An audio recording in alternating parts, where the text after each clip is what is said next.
para servir esse Deus, esse Jesus maravilhoso, que por nós tudo executa e que tem cuidado de nós e nos assistido em todo o tempo.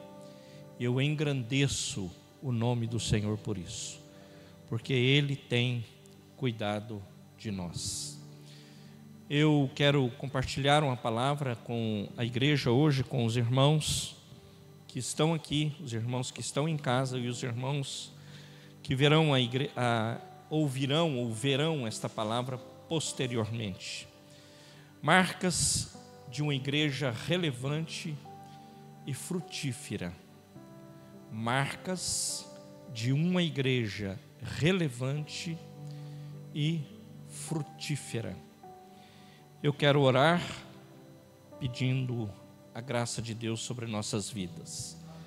Lembrando que quando nós abrimos agora as Escrituras Sagradas, nós não estamos lendo ou abrindo um livro qualquer.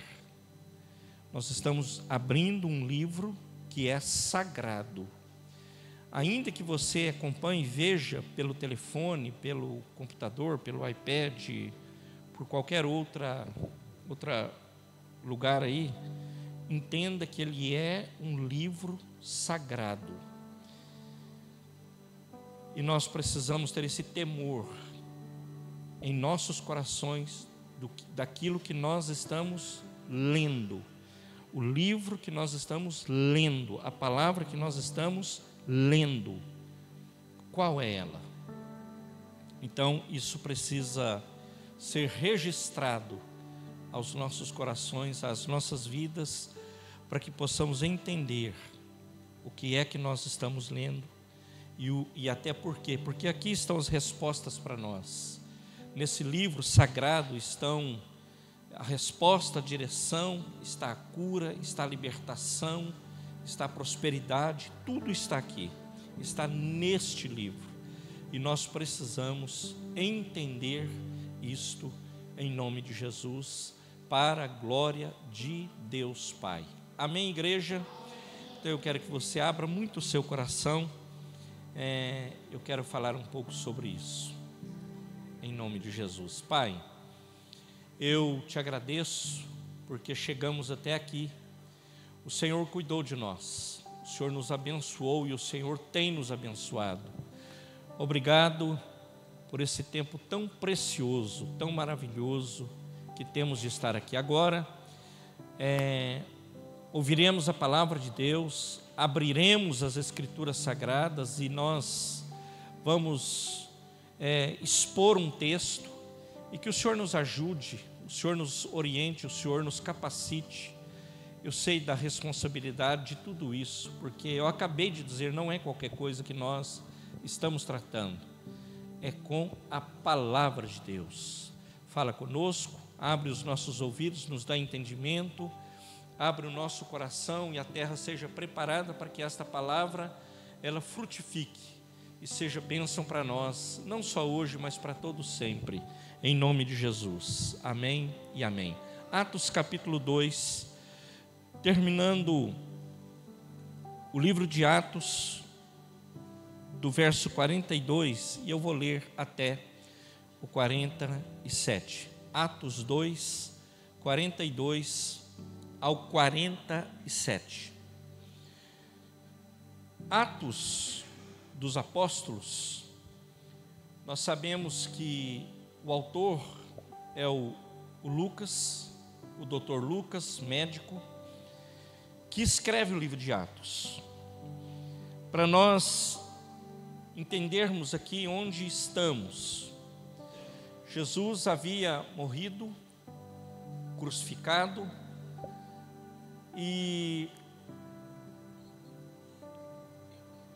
ressuscitou ao terceiro dia. E Jesus permanece entre os seus, e alguns o veem e conversam com ele, e por 40 dias, da Páscoa a Pentecostes, 40 dias. Então Jesus, no capítulo 1, ele vai dizer que Jesus ele é assunto ao céu.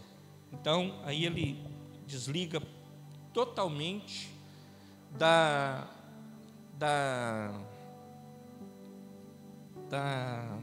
terra, dos discípulos, e ele vai para o Pai.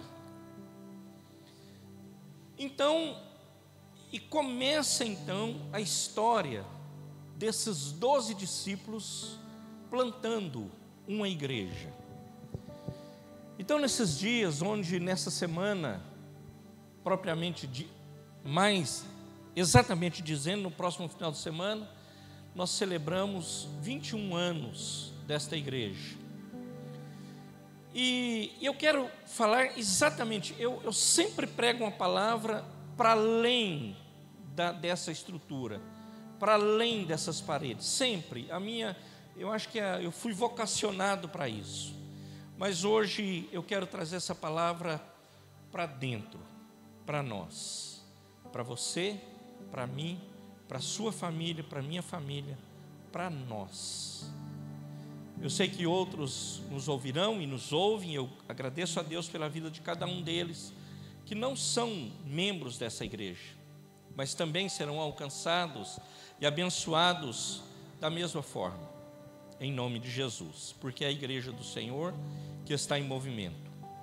Então começa a história da plantação dessa igreja. Essa igreja, ela começa, Jesus assunto ao céu, ela começa com 12 discípulos. A igreja de Atos é plantada com 12. Com 12 discípulos, com incertezas, com perguntas, sem saber o futuro, como você não sabe, eu não sei. Esses homens, corajosamente, plantam esta igreja. Começa a igreja de Jerusalém, começa a igreja em Israel. E esta igreja, e estes homens, 12 homens, corajosos, abençoados, eles vão chegar até a grande poder da época, que era a igreja que estava em Roma. Então eles saem de Jerusalém, começa essa igreja depois que Jesus é assunto, e lá no capítulo 28, você vê Paulo chegando em Atos, Paulo chegando em Roma. 12 homens começam essa história.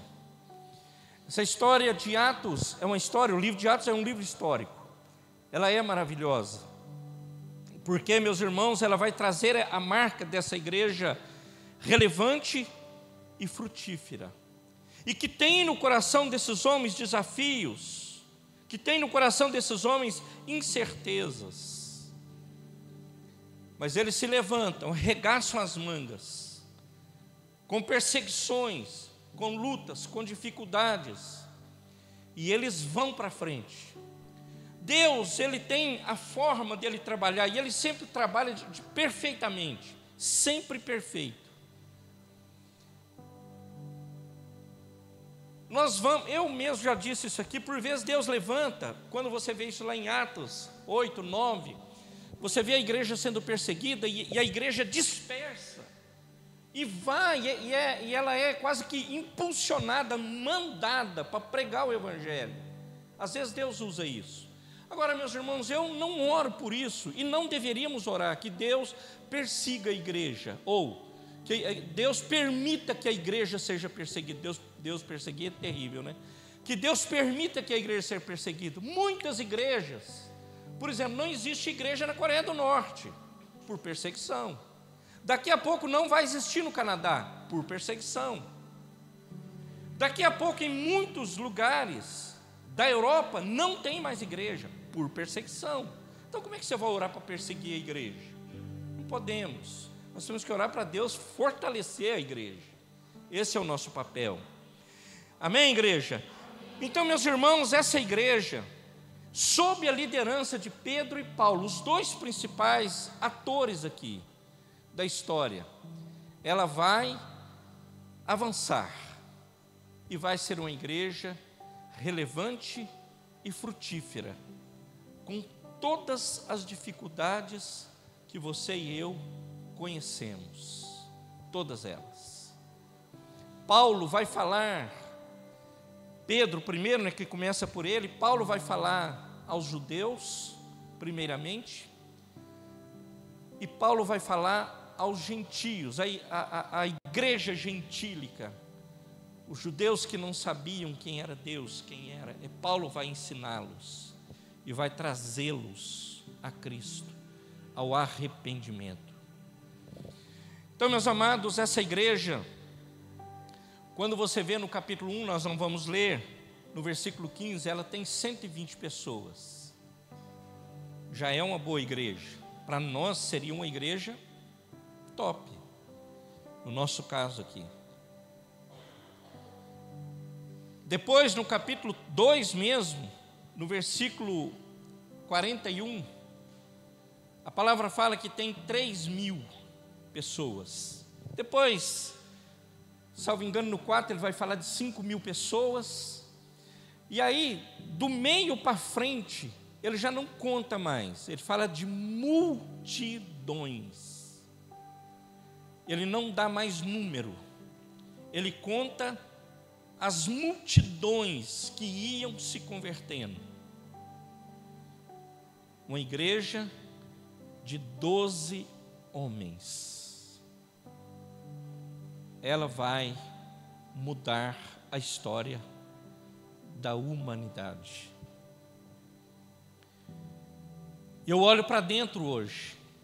Obviamente, eu olho para mim, eu lidero uma igreja. Eu lidero um povo. E eu vejo os nossos desafios. Eu vejo as nossas incertezas.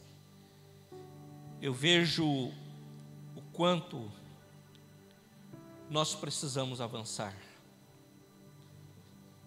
Nós estamos completando 21 anos. Essa história, o livro é histórico. Ele ocorreu entre Atos 1 e Atos 28, entre 30 e 33 anos. Ocorreu isso. Eles mudaram a história na terra. 12 homens brutais. Em 30 anos, eles mudam a história da humanidade. Então o texto, ele vai dizer assim: eles se dedicavam ao ensino dos apóstolos, e à comunhão, e ao partir do pão, e às orações. Todos estavam cheios de temor, e muitas maravilhas e sinais eram feitos pelos apóstolos. Os que criam mantinham-se unidos e tinham tudo em comum. Vendendo suas propriedades e bens, distribuíam a cada um conforme a sua necessidade. Todos os dias continuavam a reunir-se no pátio do templo, partiam pão em suas casas e juntos participavam das refeições, com alegria e sinceridade de coração, louvando a Deus e tendo a simpatia de todo o povo. Olha que coisa interessante. Lucas, deixa eu ler. Louvando a Deus e tendo a simpatia de todo o povo. E o Senhor acrescentava diariamente os que iam sendo salvos, ou os que iam ser salvos. Olha que coisa interessante. Parece que Lucas, ele está dizendo assim, olha aqui, faça isso e vai acontecer isso. Faça assim e você vai colher isso. Façam dessa forma que vocês verão isso acontecer. Porque está claro aqui, louvando a Deus e tendo a simpatia de todo o povo. Então, era unânime. Aí ele fala assim, então, quando o povo era unânime, o Senhor acrescentava diariamente os que iam sendo salvos. Todo dia, o Senhor mandava, o Senhor acrescentava, o Senhor abençoava. Então, a primeira marca dessa igreja, de uma igreja que frutifica e que é relevante, é uma igreja fiel à palavra de Deus. Então está aqui no 42, eles se dedicavam ao ensino dos apóstolos. A igreja, ela nasceu, se você ler o capítulo anterior, os versículos anteriores, ela nasceu pelo derramamento do Espírito Santo de Deus. Ela nasceu desse movimento do Pentecostes, desse derramar do Espírito, ali ela nasceu. Agora ela nasceu, agora o que ela precisa fazer? Ela precisa perseverar. Então, meu amado, onde não há compromisso com a verdade, com a palavra de Deus, aí não há igreja. Pode ser qualquer coisa, menos igreja. Segunda marca desta igreja é uma igreja comprometida com a oração.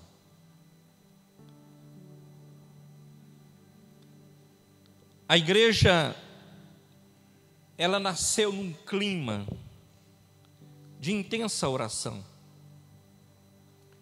Porque se você ler os versículos anteriores, do capítulo 2 mesmo, você vai ver que quando o Espírito manifesta sobre a igreja, o que eles estavam fazendo? Jogando bilhar, truco, vendo... Não. Eles estavam em uma intensa oração, intensa comunhão. Então, meus irmãos, a igreja de Jerusalém, ela não era só uma igreja que acreditava na oração. Então tem pessoas que assim, eu acredito na oração, mas não ora. Ela conhece todos os pormenores. Eu tenho falado terça após terça, não sou só eu que falo, mas eu procuro falar sempre sobre oração às terças-feiras. Falado, meus irmãos, há anos sobre oração. Que onde os pensadores, um pensador que eu não lembro o nome, já citei ele, mas agora esqueci, falhou o nome, e ele diz assim: antes de você conversar com qualquer um, fale primeiro com Deus. Antes, fale com Deus. Então a igreja de Jerusalém, ela não era uma igreja que conhecia só na teoria a oração, os livros teóricos da oração. Não, ela orava. Por isso ela viu o manifestar de Deus. Ela não era uma igreja que só era esse... Eu creio na oração. Eu também creio, irmãos. Mas eu orar? Não.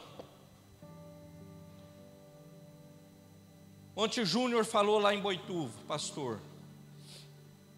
Nós temos tempo demais para estar linkado nas coisas do mundo e não oramos mais. Foi o momento que ele orou lá. Não oramos. Porque nós estamos muito preocupados com o que está acontecendo no sei lá onde.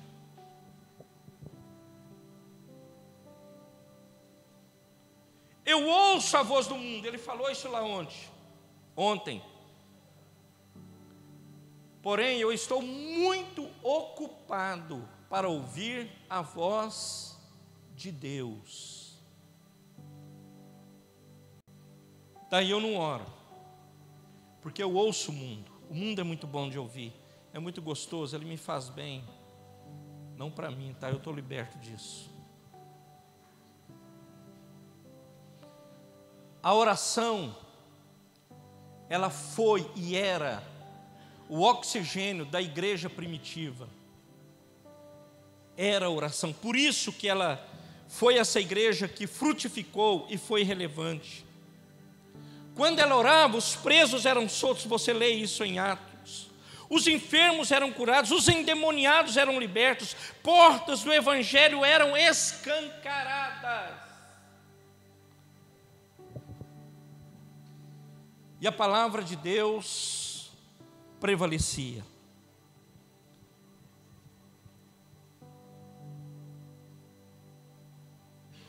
Em Mateus 4,31 você vê isso. A igreja, ela não tinha nem ouro nem prata, mas ela tinha o poder de Deus sobre a vida dela.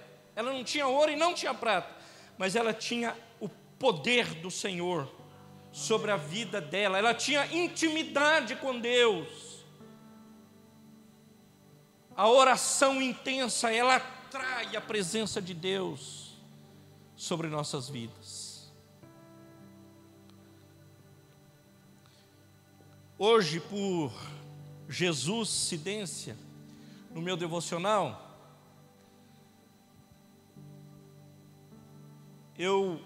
a reflexão foi sobre oração. E eu achei interessante uma figura que ele trouxe, que ele disse assim: a oração é como se nós, conhecendo a grandeza, a soberania de Deus, o Deus grande, e nós entrássemos numa sala onde nós vamos agora ter uma conversa com Deus. Então eu entro nessa sala, eu entro nesse lugar de oração. Então eu vou entrar para uma sala, para uma entrevista não, mas para uma conversa. Mas não é uma conversa qualquer. A conversa é com o Rei dos Reis, o Senhor dos Senhores, o Todo-Poderoso, o grande eu sou. É essa sala que eu estarei com Ele, é ali que eu estarei, e eu tenho que saber disso. Mas pastor, é isso, irmãos, é isso que está acontecendo.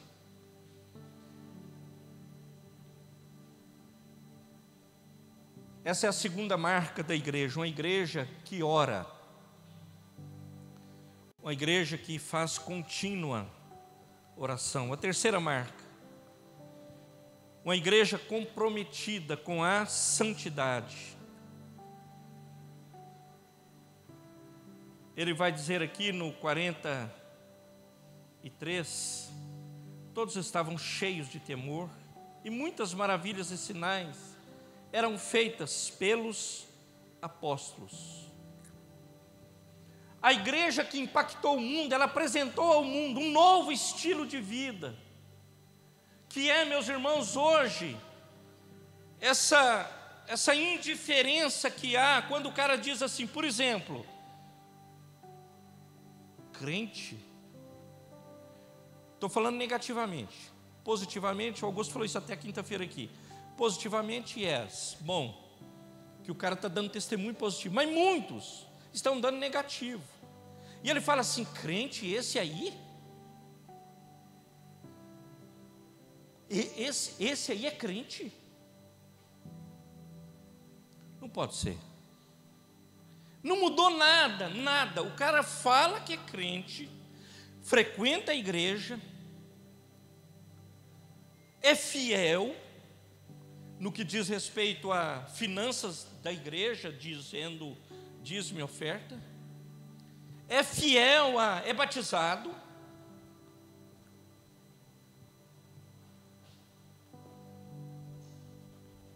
Paulo chama a igreja de Coríntios, eu vou pregar isso aqui outro dia, não hoje, e ele fala assim, os vossos pais no deserto, e ele traz o batismo, ele fala como se fosse no Êxodo o batismo. E ele fala assim, os nossos pais da fé no deserto lá, muitos morreram. E eu falei, eram judeus, filhos de Deus, E ele fala, nossos irmãos da fé morreram lá, e ele usa o batismo para isso. Então o que ele está dizendo para a igreja de Coríntios aqui? Deixa eu alertar vocês, negócio de batismo, de você isso, de você aquilo. Cara, se você não se converter, isso não adianta nada. É isso que ele está falando na igreja de Coríntios. Porque a igreja, ela precisa ser uma igreja comprometida com a santidade. Ela leva um novo estilo de vida. Seus membros falavam e viviam, não era falácia, eles viviam o que pregavam, o que ouviam, ano a ano, semana a semana, dia após dia. Eles pregaram aos ouvidos e aos olhos.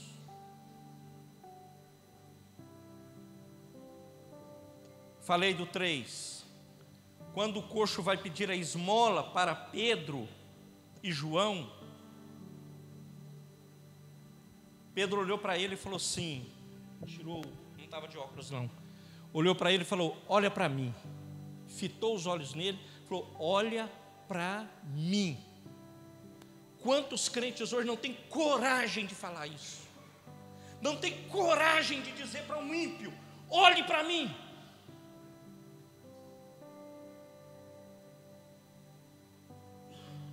Quantos crentes estão longe da santidade, mais longe, mais longe.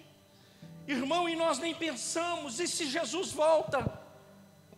Você tem envolvido com toda a patifaria que esse mundo tem, ou não, ou está vivendo um evangelho fake.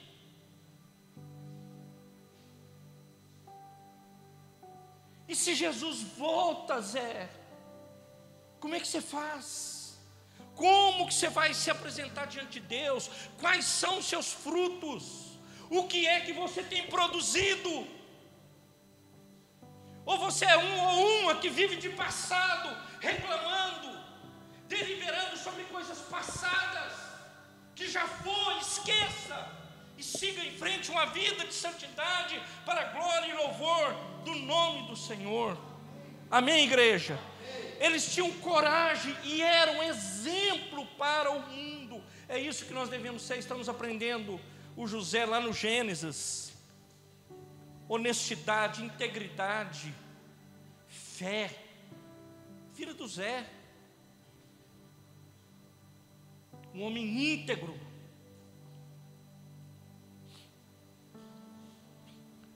Você e eu, nós somos desafiados a ser sal e ser luz na terra.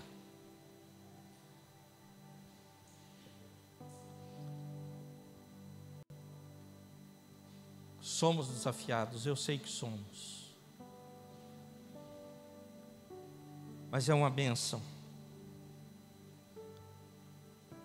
Quarta marca.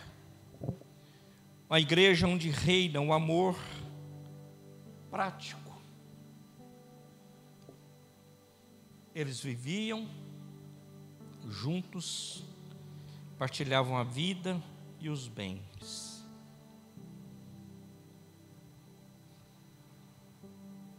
Uma vez eu cheguei num culto, coincidentemente, lembrei agora disso, em Boituva. O pastor Walter foi ministrar, não era naquele lugar, uma igreja, acho que possivelmente ninguém que tenha conhecido, que a primeira igreja que foi plantada, ela era do lado assim do cemitério de Boituva, muitos anos isso aí, e ele foi pregar. E quando ele tomou a palavra, logo nas primeiras palavras, ele disse que muitas pessoas vivem um evangelho adúltero. O pastor Walter, ele tinha desses negócios, né? Quando ele ia expor, às vezes ele dava um choque assim, aí você não entendia, mas depois ele, lendo as escrituras, ele nos ensinava e nos ensinou naquela noite. E ele falou um negócio que eu nunca mais esqueci. Ele disse o seguinte: o que era o adultério a ele nessa época? Por exemplo, nós, meus irmãos, sempre como igreja, instituição aqui, local, nós sempre estamos ajudando, abençoando, no que pode estendemos as mãos, no que nós temos condições, nós fazemos. E graças a Deus por isso, temos visto a prosperidade dessa igreja na jornada. E ele disse assim, por vezes, pastores das igrejas nossas, no caso, ele faz, por exemplo, conclama a igreja para um objetivo: vamos mandar dinheiro para para algum lugar. A pessoa não doa e ela doa outra instituição, para outra instituição. Naquela época era muito comum os carnês dos pastores, naquela época midiáticos. Então tinha o carnê do A, do B, do C. Tem gente que ajuda instituição até espírita, sem saber, bem claro, sim. E quando a igreja conclama, a pessoa fica pensando: o que vai ser feito desse dinheiro? Essa igreja não era assim. Essa igreja era uma igreja que vivia e partilhava os bens. A igreja apostólica, a primeira igreja, lá tinha os apóstolos, tá, irmãos? Depois cabe essa conversa. Ela era uma comunidade, e eu sempre falo isso, que a igreja ela deve ser um lugar de cura. Então ela era uma comunidade terapêutica. Então quando uma família ela chegar aqui, meus irmãos, ela é muito forte a palavra obrigação, né? Hoje é fora de moda você falar isso. Mas a igreja ela tem, meus irmãos,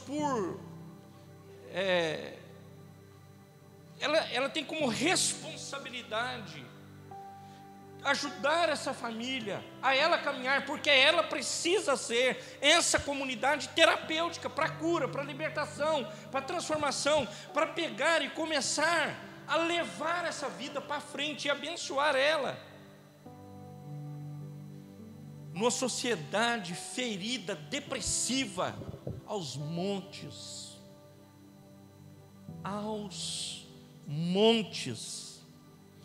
o individualismo exacerbado, exagerado, sou eu e mais ninguém.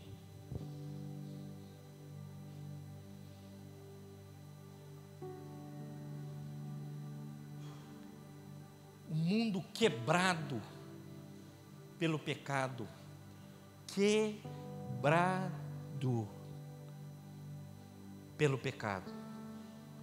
Veja as notícias.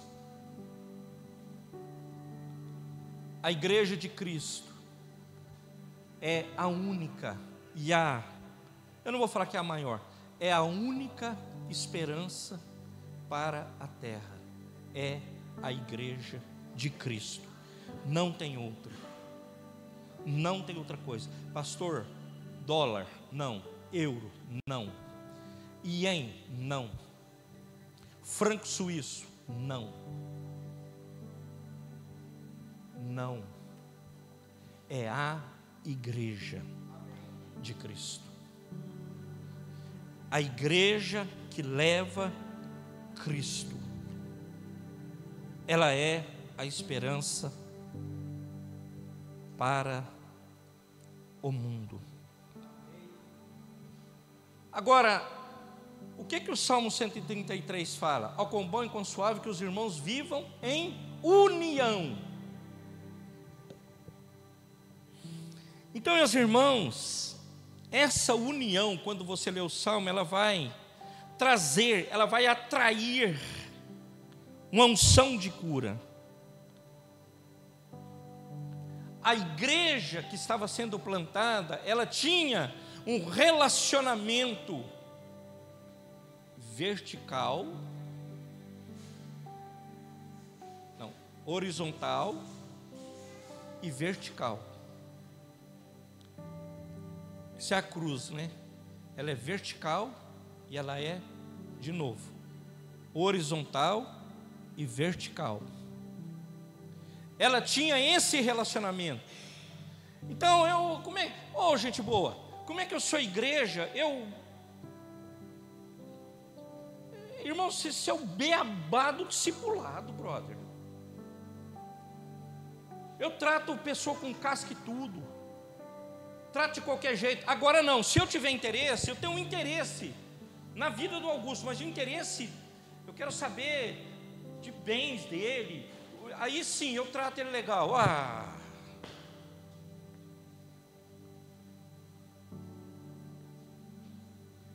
Irmãos, que Deus nos livre disso. Eu olhar que se o cara tem, o que é que ele tem, ou deixou de ter, que conta ele tem, se tem dinheiro ou não tem dinheiro. Nós precisamos amar a alma e não os bens. Nós precisamos amar a alma da pessoa. Não é o bairro, o lugar, a roupa, o estilo de vida que ela leva, ou ela leva, não. E aliás, isso para a igreja, muitos precisam de cura nessa área, porque não suporta ver um irmão prosperar, não suporta. Isso é cura que precisa ser derramado sobre as vidas. E essa igreja, a quarta característica dela, é uma igreja que tem amor, mas na prática. Seus membros tinham intimidade com Deus e uns com os outros.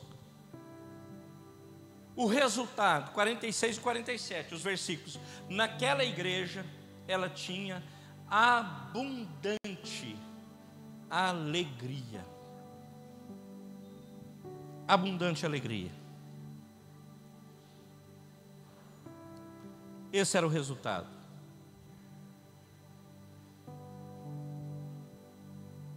A pergunta é: que igreja nós somos?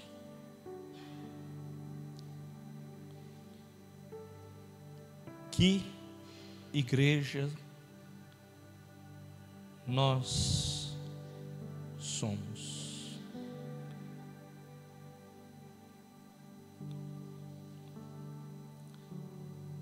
Eu escrevi agora à tarde. Passados 21 anos desta igreja, quais são as suas marcas? Uns chegaram no começo, outros chegaram no meio, outros chegaram agora, depois. Quais são as nossas marcas? Qual a sua marca aqui em Indaiatuba? Pastor, eu vou deixar marca se eu estiver na igreja A, B, C, D. Eu vou deixar marca se eu estiver acolá. Irmão,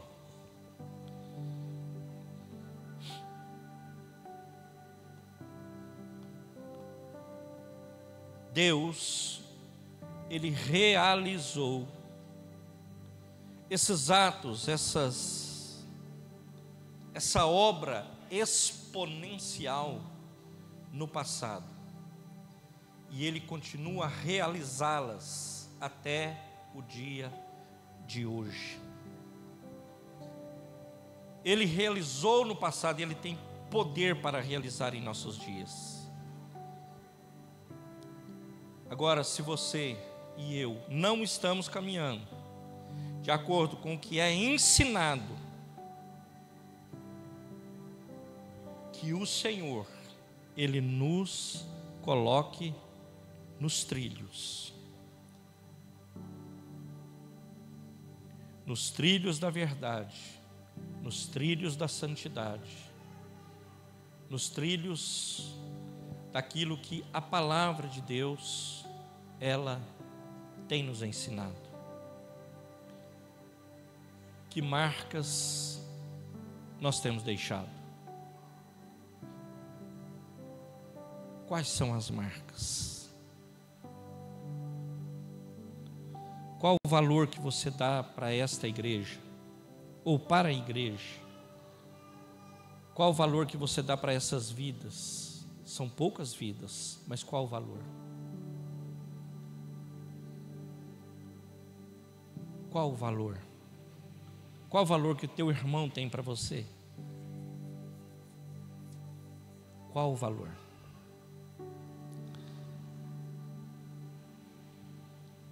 Então, meu amado, minha amada, que Deus, o Deus que nos preservou nesses 21 anos e preservou esta igreja, eu não estive aqui durante os 21 anos, eu estou aqui há 14 anos, mas o Deus que preservou a igreja que está em Indaiatuba, a igreja que está plantada em Indaiatuba, nesses 21 anos.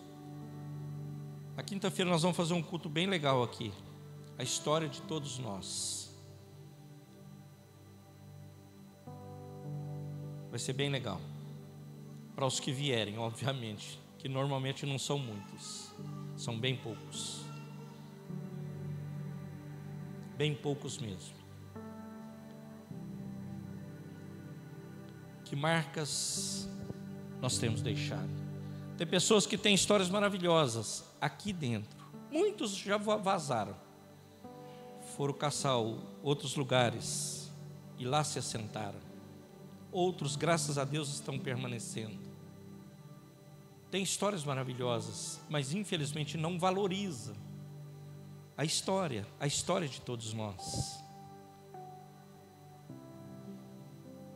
Não valoriza o que Deus fez, não lembra do que Deus fez. É incabível a mim isso, irmãos, incabível.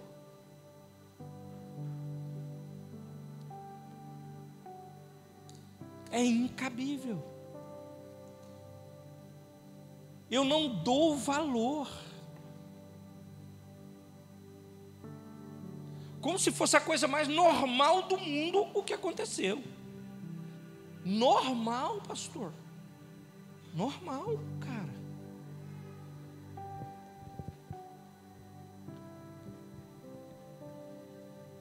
Não é normal, meus irmãos e irmãs. É anormal o que Deus faz. Porque nós não andamos por vista, nós andamos por fé. De fé em fé, de glória em glória, de vitória em vitória. Que marcas nós temos deixado nesses 21 anos? No meu caso 14, mas estou falando para dentro, para todos. Quais as marcas nós temos deixado? Conteúdo, meus irmãos, nós temos. Muito tempo atrás, eu já fiz uma contagem de quantos sermãos só no domingo nós ouvimos durante o ano. Os que ouvem na quinta e na terça e no domingo, é assim, é um número incontável. Então conteúdo tem.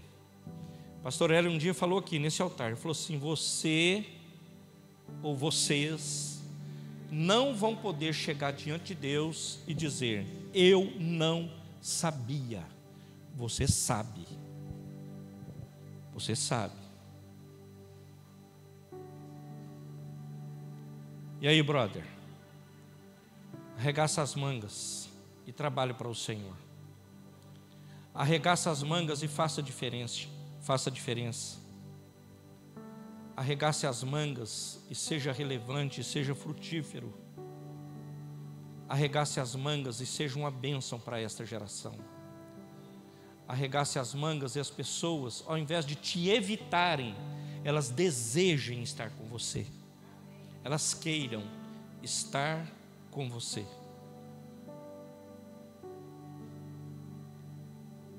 Seja intencional no que você faz. Seja intencional na comunhão. Seja intencional. Pega uma família e ajuda ela. Pega um irmão e ajuda ele. Seja intencional. Eu vou te dizer, você não vai ter tempo, não tem. Você não vai ter recursos, porque muitos não têm. Você não vai ter disposição, porque muitos não têm. Você não vai ter gasolina, muitos não têm. Mas faça, porque quando você toma a decisão, Deus vai te abençoar. É essa conversa na sala de prosa. Ser intencional, intencionalidade ministerial, intencionalidade familiar, intencionalidade nos amigos.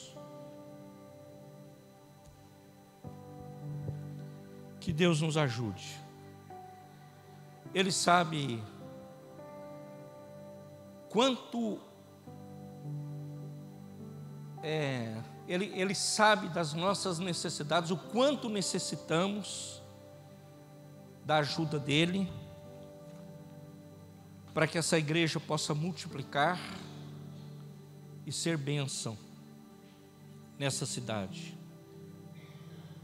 Agora, você já ouviu 300 mil vezes aqui: ninguém faz a obra sozinho, inclusive o pastor.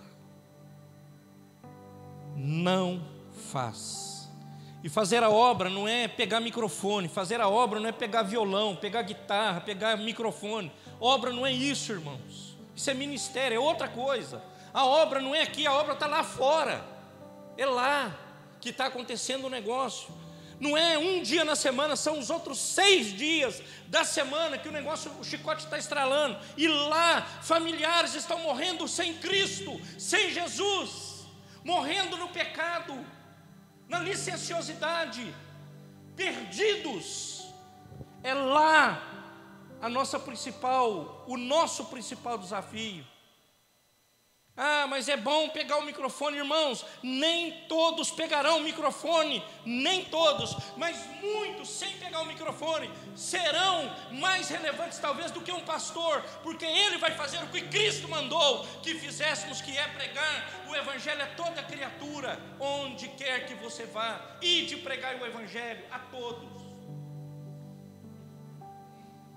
É isso que é a igreja. Que marca você tem deixado? Ah, não, eu vou deixar a marca se eu trocar de instituição, denominação, se eu trocar de pastor. Já falei lá no começo, quando eu cheguei aqui, eu falava muito essa frase: é fácil mudar de igreja, é mais difícil mudar de vida. Você precisa mudar de vida, não é de igreja.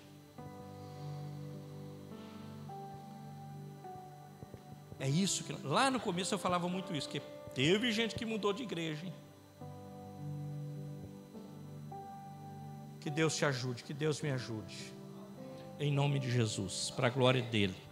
Pai, nós te adoramos, te agradecemos e te bendizemos por esse momento tão especial, que é quando nós podemos ouvir, meditar nas Escrituras, ouvir essa palavra e ser abençoados com essa palavra.